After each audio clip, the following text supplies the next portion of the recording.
Big Hero 6. It's definitely a movie. If you're anything like me, you probably watched this movie as a kid and thought it was actually pretty good, maybe even pretty great. It's got funny characters, nice heartwarming moments, and a storyline that makes perfect sense. Maybe even some of you have seen it recently and still think all that stuff. And to that, I say I'm happy for you. However, due to a recent babysitting situation involving a little brother of mine, I watched this movie again a few weeks ago, and I was shocked. Because, as it turns out, this movie isn't great. In fact, I'd say it's one of the most mediocre releases from Disney, and with how highly it's regarded by most audiences and critics, I think it might actually be the most overrated Disney movie ever. But why? Let's find out.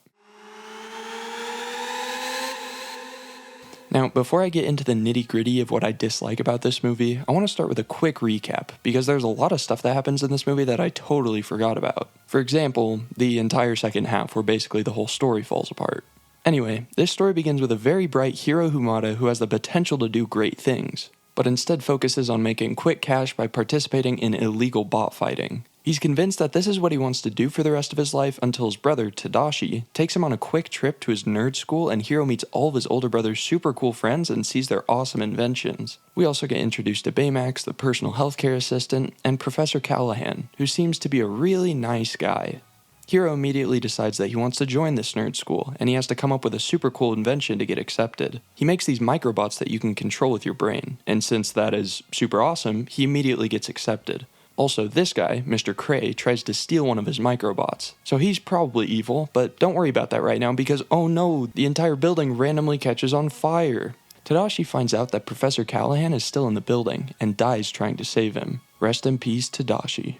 Then after this, they have a funeral and oh my gosh, I need to go faster. Hiro gets sad for a little while, then him and Baymax find this mysterious evil guy who stole his microbots and tried to kill them. Hiro thinks this is probably Cray, the evil looking guy from before. Anyway, after this, Hiro gives Baymax some weak-ass armor and tries to face this evil guy again. They easily get overpowered, then Hiro learns the power of friendship and decides to try again but give Baymax, as well as his friends, really nice gear. They find him again and are able to defeat him by taking off his mask, which controls the microbots. But Hiro gets really angry when he finds out that it was actually Callahan who stole his stuff, meaning he basically killed Tadashi. Hiro gets so angry, in fact, that he tries to kill Callahan, but he escapes. Then, we interrupt this story to tell you about why Callahan stole the microbots in the first place. Essentially, Cray accidentally blasted Callahan's daughter into a portal and she's dead now, so Callahan hates him, and he stole the microbots to become really powerful and get revenge on him. Right after almost being defeated by Hiro and the gang, Callahan decides it's time to unveil his master plan, which is to put a big portal over Cray's new building or something. The movie doesn't really explain what's going on here, but this portal starts sucking up the building and Hiro has to stop it.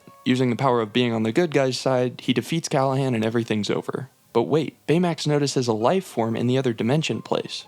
Wow, is Callahan's daughter still alive? Yes. Baymax and Hiro go find her, and Baymax sacrifices himself to shoot them both back into the normal world, leaving himself to die in the weird goopy world. The end. So, if anything about that description of the movie seemed a little off, it's because, well, the story makes no sense. Namely, the entire controversy around Callahan makes no sense. We know he steals Hiro's microbots to get revenge on Cray for assumedly killing his daughter, but that brings up a massive gaping hole in the plot. Why did Callahan need Hiro's microbots in the first place? Think about it. This guy's a professor at an esteemed university. Not just any professor, he literally wrote the book that inspired Hiro to make his microbots in the first place. Meaning, he's not just smart, he's an expert in this field. So why then does he need to steal some random kid's invention to execute his revenge plan? Now, I know what you're thinking. Well, maybe he specifically needed the microbots for what he wanted to do. And sure, that sounds like a solid argument, until you realize it isn't. Because here's the thing, Callahan had years to stew over his grudge against Cray. The accident that took his daughter clearly happened a long time ago. You can tell because the abandoned portal site is all run down, and nobody talks about it like it was recent. If Callahan was really hellbent on revenge, why did he wait until Hiro conveniently walked in with a cool new invention to do something about it? What was his plan before that? Just sitting there doing nothing, waiting for some kid to invent the perfect revenge device? And even if you argue that Callahan specifically needed someone else's invention, that still doesn't explain why he couldn't just steal literally anything else from this school. Remember, this place is filled with students making insane futuristic tech, including, but not limited to, Wasabi's literal laser swords. Yes, Callahan has access to a guy building laser swords, and instead he waits around for an unknowingly genius 14-year-old to show up with tiny floating magnets. Why? If his only goal was to kill Cray, he could have just used a laser sword. It's not like Cray is some untouchable god, he's just some guy with bad business ethics. Callahan could have walked into his office, used the swords, and been done with it.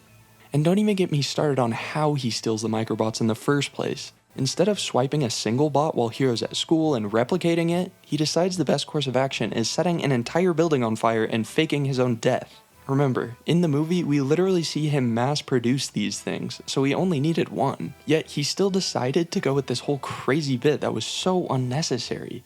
If you just took one of Hero's microbots, no one would have noticed, and you could have done the exact same thing without all of the unnecessary garbage. Basically, Callahan's whole deal is the most conveniently written nonsense I've ever seen. He's only evil because the plot needed him to be. His revenge plan is ridiculous. And worst of all, he could have literally done it years ago if he actually used his brain. Alright, now that we've addressed that big plot hole, there are still a few more issues I have with this movie, along with some thoughts on why I think it ended up being so well received, even though I didn't like it that much. Let's get into it. I think it's really understated how the world building in this movie makes everything feel convoluted and super self-contradictory.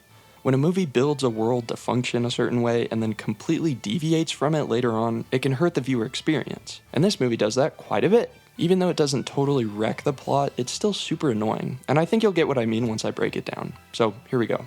My issue with the world building is that this city, San Francisco, can't decide on how far into the future it wants to be. On one hand, we've got all this crazy technology like flying blimps and robots that can be controlled by your brain, yet on the other hand, we have moments that feel like they could have come from a time like today, not hundreds of years in the future. Let's look at one example. There's this one scene where Hero reports the masked man that he just saw to the cops. The scene isn't even important to the plot, but it bugs me so much because it makes literally no sense. Hero tries to explain to the cop that some guy in a mask was controlling the microbots with his neuroconnector and tried to kill him. And what's the cop's reaction? He acts like Hero's out of his mind. But this is supposed to be a futuristic city, right? We've already seen flying blimps in the sky and the city looks extremely advanced. So why is the cop acting like he's never heard of anything like this before? Do people still settle disputes with knives in this place? How is this not normal in a world with flying vehicles? It's just a lazy, unbelievable moment that really pulls me out of the story. And it's worth noting that this inconsistency happens more than once. For example, look at this street. Does it look like the future to you? Of course not. You can tell it's trying to directly mimic how streets are today. But then there's this shot that looks completely futuristic. So what is it, movie? Is it the future or not? You can see it all over the film. Little things that seem off. They're not huge, but they add up and make the world feel super inconsistent. It's these small moments that mess with the immersion and leave you questioning what the rules of this world even are. Now, obviously, there's a lot that I don't like about this movie. The plot, the world building, some of the dialogue. A lot of it really hurts the quality. And yet, it was really well received. But why? That's a question I've been thinking about while making this video, and I think I have the answer. First, and most importantly, is Baymax. I think it's kind of impossible to discredit how great of a character he is. He's consistently funny, really cute, and super memorable. Literally half of the jokes in this movie revolve around Baymax just being himself. He's a great foundation for a movie. Now, the other great thing about this movie is the story.